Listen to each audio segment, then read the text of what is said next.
Kembali lagi di MHC Podcast. Jadi pada kali ini kita sudah bersama narasumber kita.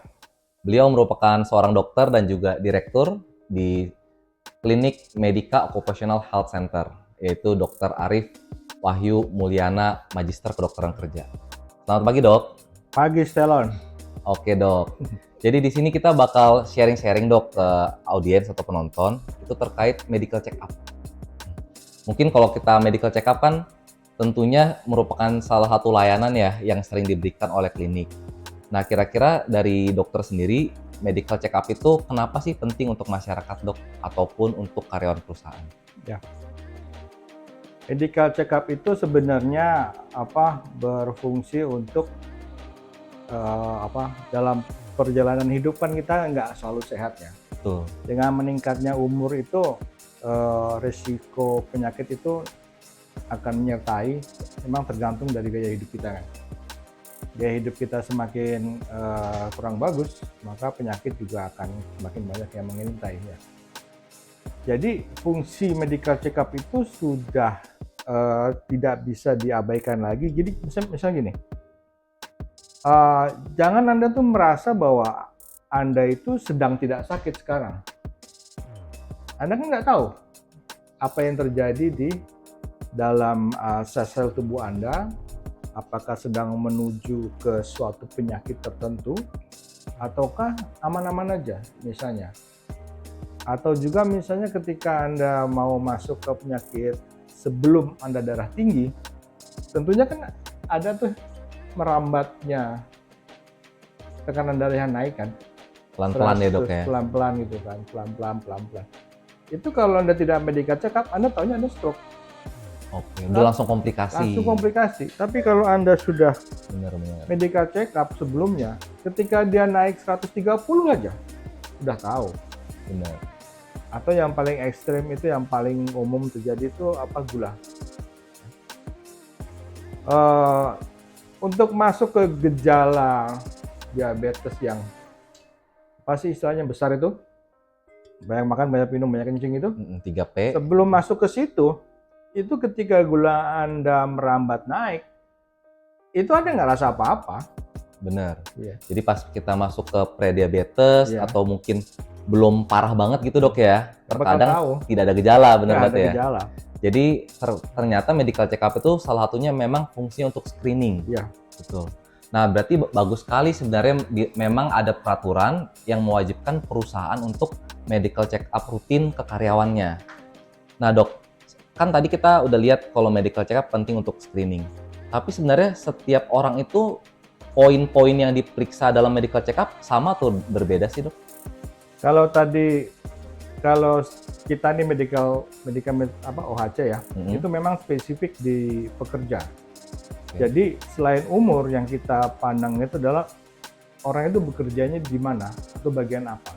Jadi berbasis resiko pekerjaan. Berbasis risiko pekerjaan. Jadi untuk melihat apakah pekerjaan ini akan terdeteksi risikonya dengan medical check up tahunan. Nah, di situ yang sering menjadi hal-hal yang medical check up itu nggak ada gunanya. Orang yang resikonya tertentu, tapi justru hal yang spesifik itu tidak diperiksa. Oke, bisa ada contohnya nggak, Dok? Tuh. Yang paling mudah itu kebisingan. Bising ya, misalnya di pabrik berisik mesinnya ya. Bising gitu kan. Tapi ada nggak ada pakai audiometri. Jadi kita nggak bisa ngecek di pendengaran menurun atau enggak. Menurun atau enggak gitu kan. Nggak pernah periksa gitu kan. Tapi misalnya lagi di pabrik Anda tuh pakai isosianat. Bahan kimia. Bahan kimia tertentu yang menyebabkan asma kan. Tapi Anda nggak pakai paket spirometri misalnya. Tapi hal yang umum, kalau karyawan itu sudah usianya di atas 35, semua orang juga tahu akan ada timbul penyakit jantung kan. Oke, betul. Maka pakailah paket EKG. Atau yang lebih umum lagi, misalnya gaya hidupnya nggak bagus. Yang paling mudah kena tuh kan gula, diabetes. Oke lah, penyakit ada pemeriksaan gula darah gitu. HbA1c gitu ya. Apalah GDP. gitu kan. Jadi Anda tahu, jadi Anda tahu persis gunanya medical check up itu untuk apa gitu kan. Jadi hasilnya tuh nggak hanya untuk dipakai syarat gitu dok ya, tapi juga dipakai benar-benar untuk evaluasi Ya, kondisi kesehatan. karyawan. Ya. Oke, iya, itu setuju banget dok. Malah terkadang di perusahaan ada juga yang tidak ada pajanannya, misalnya tidak ada kebisingan di tempat kerja, tapi malah diperiksa audiometri dok ya. Ada. Ada, Mana? di perusahaan tertentu dok gitu. Jadi malah harus benar-benar sesuai dengan lingkungan kerjanya dok ya. Iya. Oke, sip. Kalau misalnya gitu, tapi kan, wah kalau misalnya seperti itu bisa aja nanti hasil-hasil harga pemeriksaannya biasanya bakal meningkat dok. Karena misalnya sebelumnya perusahaan nggak periksa audiometri, dokter sekarang minta periksa audiometri. Biayanya jadi membengkak dok. Iya. Kira-kira gimana dok? Sebetulnya enggak. Jadi kalau bikin paket itu jangan disamaratain semua. Orang yang paling berisiko, orang yang umurnya paling tua itu pasti paling banyak. Iya tadi ya, gula darah. Tapi kita harus men-setting paketnya. Kunci itu di pembagian paket-paket ya. Paket yang risikonya tinggi, dia lebih banyak, dan pasien karyawan yang risiko pekerjaannya lebih ringan seperti di office tentunya kan sedikit. Oh. Tapi seiringnya waktu maka nambah juga untuk pemeriksaan penyakit degeneratif. Jadi tidak disamaratakan tapi lebih spesifik gitu kan. Kalau untuk beberapa perusahaan itu menerapkan paket dengan keliru. Jadi yang paling banyak paketnya itu manajer ke atas, direksi. Orang yang paling rendah justru yang paling nggak diperiksa apa-apa, itu keliru sekali. Harusnya itu orang yang paling banyak diperiksa itu orang yang memiliki risiko yang paling tinggi. Misalnya ada juga bekerja di peleburan baja ya, untuk pembuatan pompa air, pembuatan cetakan apa gitu kan. Nah di situ kan risikonya besar ya. Itu kadang-kadang memerlukan pemeriksaan khusus seperti pemeriksaan paru-paru paru kerja ya, yang melihat silika itu. Aeroradiografi. Itu kan spesifik ya, beda. Cuma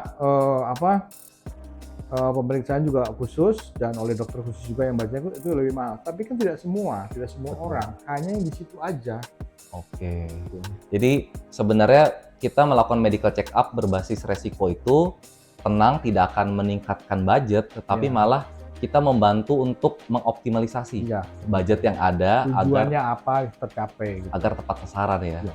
Oke, ini mantap banget dok. Kita lanjut di ini dok, kalau medical check up itu pastinya saat pelaksanaannya, tadi kan udah berbasis resiko, sekarang saat pelaksanaannya itu terkadang banyak kendala-kendala. Nah, di Medica OHC sendiri sebenarnya bagaimana sih kendala-kendala itu seiring berjalannya waktu dioptimalkan agar berkurang kendalanya dok? Apa misalnya kendalanya apa? Misalnya paling sering itu diperiksa darahnya 2-3 kali dok. Nah itu kan pasti menjadi komplainan di lapangan gitu dok. Dan bisa juga HSE ataupun HRD-nya kena komplain gitu. Kalau ini tuh menyangkut ke apa sih istilahnya, perusahaan medical check up yang memang bermutu tinggi. Ya. Kalau masalah ngambil darah 2-3 kali ngambil itu kan masalah SDM yang tidak terlatih kan. Betul. Tapi itu kan hanya satu poin. Ya. Ada poin tentang bagaimana melakukan kalibrasi, poin melakukan pemantapan mutu eksternal. Jadi kita itu bayangin ya. Itu kan tadi masih masalah ngambil darah yang 2-3 kali ya. Betul. Ada yang lebih besar ya. Bagaimana kita bisa menjamin dan bilang sama klien bahwa hasil yang kita kasih itu dapat dipercaya 100%. Kalau kita bilang kolesterolnya tinggi, ya pasti tinggi. Mau dicek ke tempat lain, tetap sama. Tapi nggak misalnya gini, di sini kita nilainya 250. Dikirim dia gitu kan, 235. Itu kategorinya tetap tinggi gitu kan. Jadi nggak bisa kita satu tempat itu 250 itu nggak mungkin.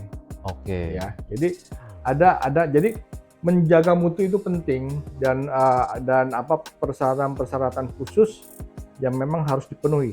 Jadi Anda juga jangan terkecoh dengan lihat tuh Medica OHC apakah bisa turun harganya gitu kan. Hmm. Loh, karena itu sudah certified ini, certified itu, kalibrasi segala macam itu, itulah harga kita yang sebenarnya yang termasuk juga harga yang sangat masuk akal gitu. Oke. Dibanding yang sangat murah tapi Anda tidak mendapat jaminan apapun. Jadi memang dalam pelayanan kesehatan itu ada banyak sertifikat ataupun syarat-syarat dok ya Syarat-syarat. yang harus dipenuhi untuk meningkatin kualitas. Ya. Oke. Tapi oke. Kalau jadi berarti di Medica OHC itu banyak sudah dilakukan sertifikasi dok ya untuk mempertahankan kualitas. Tapi dari segi berarti berkas-berkas apa aja dok misalnya yang dokter bisa beritahukan nih ke penonton, ini loh kalau misalnya lagi mau nyari vendor medical check up harus ada poin A sampai sekian gitu. Ya, ini kan medical check up itu ada laboratorium, ada ronsen, ada audio, ada spiro, ada EKG, ada banyak gitu kan. Nah, intinya bahwa semua alat-alat yang dipakai itu terkalibrasi. Oke, poin pertama kalibrasi. Terkalibrasi. Dan terkalibrasi itu terkalibrasi pada badan kalibrasi yang memang terdaftar di negara gitu kan. Anda bisa makainya punya pemerintah maupun swasta gitu kan. Oke. Terus yang berikutnya itu kalau masuk ke laboratorium juga, bahwa laboratorium khusus. Laboratorium itu harus melewati tahapan pemantapan mutu eksternal. Oke, maksudnya gimana tuh dok? Jadi kita ngirim satu darah ini ke mereka eksternal dan tanpa kita tahu itu berapa nilainya. Dia pakai standar dibandingkan sama lab-lab yang lain juga. Kita itu sama nggak sama lab-lab lain, memang nilainya itu segitu. Kayak di sampling gitu dok ya? Sampling, itu rutin, tahun bisa 2 kali. Gitu. Itu Anda harus minta.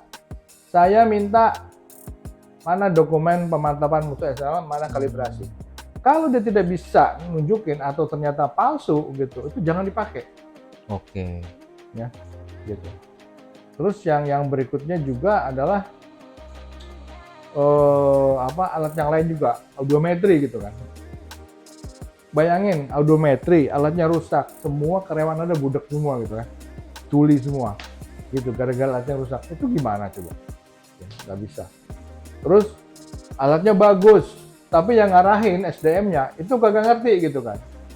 Semuanya juga tuli juga gitu kan. Nah, itu juga. Jadi banyak sekali faktor yang bisa menyebabkan sebuah hasil itu menjadi nggak bagus untuk di ini. Jadi yang rugi siapa? Itu kan klien. Seolah-olah banyak klien padahal enggak. Betul. Jadi kurang lebih di alatnya dan juga pada SDM pemeriksanya dok ya. Iya. Oke.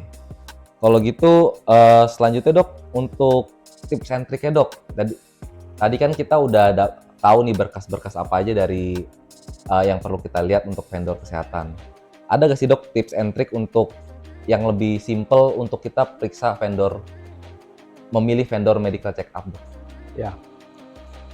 Yang pertama itu adalah dia harus memiliki izin-izin dari negara. Izin klinik, terus PJK 3, perusahaan jasa K3. PJK 3. Ya, okay. PJK 3, terus juga semua yang berkaitan dengan izin-izin usaha itu harus dipenuhi dulu. Gitu kan. Terus yang berikutnya juga masuk ke pengalaman dia melakukan pemeriksaan. Oke, itu penting banget tuh. Penting. Terus juga dia apakah dia memiliki sistem informasi, istilahnya. Jadi tidak terlalu banyak campur tangan manusia dalam mengolah data. Lebih dioptimalisasi sama IT dok ya. Jadi kalau banyak dilakukan dengan input-input yang sifatnya manual atau dicatat gitu, itu risiko salahnya tinggi, human error. Betul. Jadi misalnya dari mesin masuk ke mesin lagi, dari mesin laboratorium masuk ke mesin komputer untuk mengolah data, dari alat audiometri masuk dari audiometri pindah juga ke mesin lagi. Jadi tanpa ada ketik lagi gitu untuk Tanpa ada menghindari sentuhan kesalahan. manusia Iya. ya. Dan juga pakai barcode ya, pakai barcode supaya mendeteksi. Yang namanya Bambang kan banyak ya. Oh iya, Pak, banyak banget. Bambang, Budi, Muhammad, Budi. Agus, Budi gitu kan. Jangan sampai ketuker gitu kan. Bener. Begitu aja masih suka ada yang ketuker gitu kan. Itu harus hati-hati di situ. Oke. Iya, itu bagus banget ya. Kan karena biasanya medical check up di perusahaan bisa 200, 1000 gitu ya. 2000. Kalau semua manual nggak pakai Ada, IT. bisa. Oke. Berarti salah satu keunggulan di Medica UHC itu sistem IT-nya, Dok ya? Ya, kita juga sistem IT kita bisa diunggulkan loh. Oke.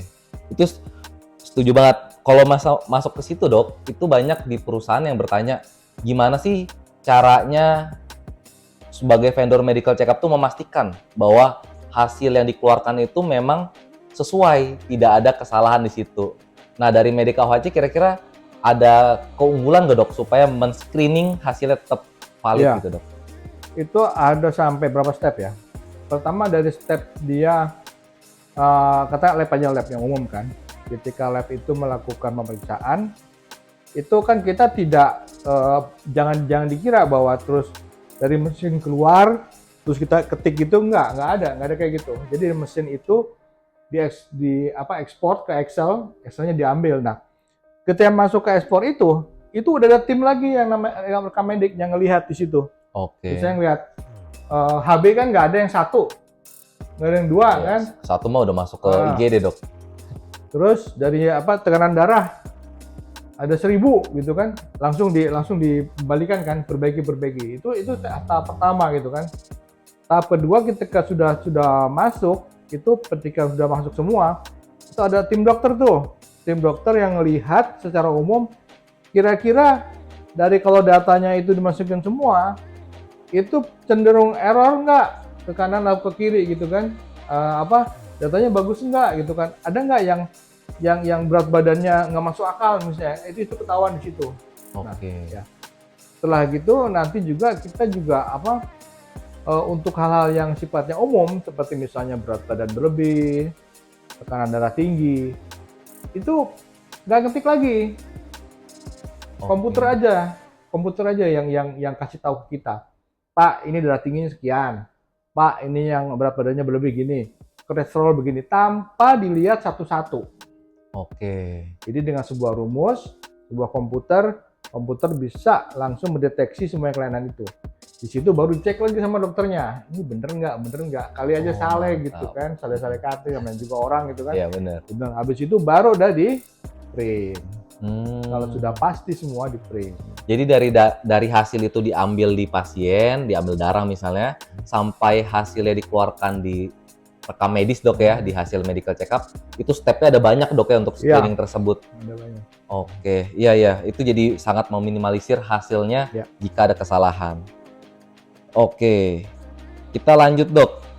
Selanjutnya tadi ada beberapa pemeriksaan, misalnya kayak audiometri, spirometri, itu kan ada sertifikasi SDM-nya. Misalnya perawat yang periksa audiometri berarti ada sertifikasi dari Kemenaker, Dok ya. Tapi kalau misalnya dari segi tenaga dokternya, Dok, itu ada pembeda juga nggak sih, Dok, dalam pemeriksaan ataupun review, Dok? Kalau dari sisi dokter pemeriksa itu dia harus diperkes. Oke. Udah kelihatan diperkes itu kan. Tapi itu nggak jaminan juga sih. Maksudnya untuk menghindari variasi seperti itu, dokternya macam-macam, itu kita ngasih semacam briefing atau arahan. Dok, cara periksa orangnya begini. Gitu. Yang diperiksa ini. Gitu kan. Kalau yang itu nggak perlu diperiksa, kalau ini periksa ini gitu. Jadi si dokter itu udah kita kasih panduan buat pemeriksaan. Jadi form yang kita punya itu tidak ada menulis bebas, semuanya serba checklist. Oke. Jadi nggak ada tuh. Jadi tidak ada yang tertinggal, Dok. Dalam batas normal, jantung paru normal tuh nggak ada. Lu mesti dengerin. Bronki ada nggak? Tidak ada. Wheezing tidak ada. Tidak ada, tiga centeng doang. Jadi tidak ada tulisan-tulisan. Oke. Itu untuk menghindari kesalahan di dokter. Nah, terus tadi apa tadi? Dari spesifikasi dokternya, Dok. Untuk mereview gitu. Mungkin. Nah, terus begitu masuk ke dokternya, udah masuk semua, kan tuh nanti ada yang Kadang-kadang aneh gitu kan, teraba tumor gitu kan. Jadi pastiin tuh ada dokter MKK tuh, MKK yang akan meriksa, mastiin ini bener nggak pemeriksaannya gitu kan. Udah sampai situ sudah, itu aja. Oke. Masuk ke tingkat yang lebih tinggi, nanti dokter yang ada di sini itu dia akan melakukan riset kecil-kecilan. Oke. Departemen ini dia ngelihat pola penyakitnya. Oke. Nah, yang departemen ini ada nggak kecenderungan penyakit tertentu? Kenapa kok di kita mudah? Karena kita basicnya udah IT semua. Betul. Jadi hal begitu tuh hal yang mudah buat kita gitu kan. Departemen engineering yang budek berapa? Departemen yang bahan kimia tertentu ada nggak kelainan ini? Itu udah kita lakukan tanpa kita terlalu banyak effort lagi untuk mengolah, tapi sudah dihasilkan sendiri dari sistem yang kita punya gitu kan. Oke. Tanpa kita masuk download ke Excel terus dokternya nggak ada, langsung ambil langsung jadi gitu aja. Jadi sebenarnya itu mempermudah manajemen, Dok ya? Harusnya Ya. Jadi nanti ada laporan individu, ada juga laporan yang untuk secara populasi. HSE terutama. Untuk HSE, Dok ya. Jadi nanti dokter magister kedokteran kerjanya itu tidak hanya bukan sibuk dalam mengolah data, tapi melakukan analisis dan Ya, memberikan rekomendasi ke perusahaan. Jadi waktu yang digunakan untuk mengolah itu kita hilangkan. Jadi udah tinggal analisa aja. Bikinnya pun mudah gitu kan. Mau per departemen, mau per umur, per jenis kelamin itu udah bisa. Jadi kita bisa lihat langsung gitu kan. Kan juga di sini kita juga kadang-kadang melihat ini kok departemen ini kok banyak yang anemia gitu kan. Nah, gitu. Jadi kita sampaikan. Kenapa ya gitu ya? Kita sampaikan tuh ke situ. Cuma sayang para HRD, HSC itu jarang yang memiliki pemahaman seperti itu dalam hal medical check up. Jadi masih berpatokan pada harga doang. Oke. Kadang-kadang ada harganya juga bagus, cuma mereka istilahnya royal ya dalam paket-paketnya gitu kan. Itu juga nggak pas juga. Saya bukannya seneng dia pakai paket yang banyak gitu. Saya juga agak ini orang pasti nggak ngerti. Oke. Jadi jangan terlalu mahal, jangan terlalu murah juga, Dok ya. Yang penting kita ngasih masukan gitu loh. Anda itu jangan bikin paket segitu gilanya lah gitu kan. Paketnya ini aja. Karena kalaupun ada kebanyakan, ada miss di beberapa line produksi yang harusnya Anda pakai paket yang lebih sesuai gitu kan. Misalnya gini, semua orang di USG misalnya kan. Buat apa gitu USG-an gitu kan. Harusnya di atas umur 35 atau 40 gitu ya. Iya. Yang udah ada penyakit degeneratifnya. Oke, Dok. Thank you banget, Dok, jawaban-jawabannya. Jadi kurang lebih sebenarnya intinya nanti di ending itu hasil medical check up bisa berdampak ke perusahaan dengan cara diberikan rekomendasi dan juga nanti rekomendasinya bisa dibuat program ya di suatu perusahaan supaya mencegah kesakitan, Dok. Harusnya dimanfaatkan buat itu. Betul. Oke, Dok, mungkin yang terakhir, Dok. Kira-kira dari Dr. Arif ada pesan-pesan untuk para manajemen perusahaan terkait kesehatan karyawan saat bekerja ataupun medical check up? Ya. Untuk para manajer HSE sama HRD ya, personalia ya. Sebagusnya sebelum Anda melakukan medical check up tahun ini, ya sebelum memutuskan medical check up untuk karyawan Anda yang jumlahnya 100, 200, 1000 atau 2000, itu Anda lakukan HRA dulu, Health Risk Assessment. HRA. Penilaian risiko kesehatan ya. Oke. Ya, yang ada di perusahaan. Jadi mengacu pada itu baru Anda membuat paket. Jadi lihat resiko-resiko yang di lingkungan resikonya kerja dulu, baru bikin paketnya. Oke. Gitu. Jangan bikin paket dulu, risikonya belakangan, nanti nggak dapat. Betul, nggak dapat yang harus diperiksa. Ada dua hal, satu resiko pekerjaan, satu umur tertentu, ya di situ juga. Jadi Anda lakukan itu. Ya hubungi kami lah kalau Anda butuh HRA ya. Nah. Jadi di MOHC juga bisa periksa HRA apa ya? Jadi kita lihat analisa dulu apa sih yang cocok buat paketnya gitu kan. Dan memang kadang-kadang orang awam yang tidak ngerti gitu kan, Dipikir pemeriksaan misalnya SGPT gitu kan, ureum kreatinin gitu kan, kok sama aja sih dok? Departemen itu sama, ini sama, itu sama aja. Sebenarnya sama paketnya, tapi analisanya beda. I see. Kenaikan ureum di sini dan kreatinin di sini, di sana kita akan lihat gitu kan. Cuma kalau dalam bentuk paketnya mungkin sama gitu kan. Misalnya ada kebijakan kebetulan umurnya sudah ada di atas 50, 40 gitu kan. Mau nggak mau kan fungsi hati, fungsi ginjal diperiksa juga kan. Tapi kenapa kan di lain produksi juga diperiksa juga? Lain ceritanya, yang satu masalah umur, satu karena lingkungan gitu kan. Nah, begitulah. Ya ada kesenjangan antara kedokteran kerja sama awam di pabrik ya untuk HRD gitu kan. Tapi itu kita diskusikan untuk itulah. Oke. Ya semoga dengan podcast hari ini juga bisa memberikan wawasan ke teman-teman semua bahwa medical check up seharusnya berbasis resiko ya dok ya. Contoh. Anda perusahaan misalnya logistik, mengantar driver. Syarat kesehatannya apa? Ada beberapa dok, misalnya seperti tidak boleh ada riwayat stroke kalau driver mobil besar, terus dan lain-lain, misalnya darah tinggi terlalu tinggi, gula darah terlalu tinggi dan lain-lain. Dan nggak boleh matanya buta sebelah kan? Betul. Nggak boleh strabismus. Itu hal-hal yang non laboratorium. Oke. Pemeriksaan fisik. Yang mudah. Lumpuh, parok gitu kan. Dia setirnya cuma gini doang. Kan nggak boleh gitu kan. Kan nggak ada lab yang bisa menilai lumpuh atau enggak kan. Gini kan. Karena satu dan lain hal kan. Dia bisa.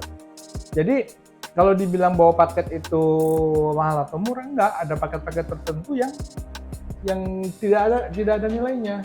Nah, seperti misalnya kesehatan tulang punggung, ya kan, pemeriksaan dokter kan? Betul. Nggak ada, labnya nggak ada. Gitu. Tapi itu harus diperiksa ya, karena resiko pekerjaan. Tapi kan hanya pada orang-orang tertentu aja. Nah, ini diperiksa, ini mah enggak, gitu kan, nggak perlu. Kecuali dia ngeluh, baru kita periksa. Oke, sip. Sekali lagi terima kasih Dr. Arif untuk bersedia datang ke podcast kali ini. Semoga podcast ini juga bermanfaat ya untuk teman-teman semua. Oke, kalau gitu kita tutup podcastnya. Sampai bertemu di podcast selanjutnya. See ya.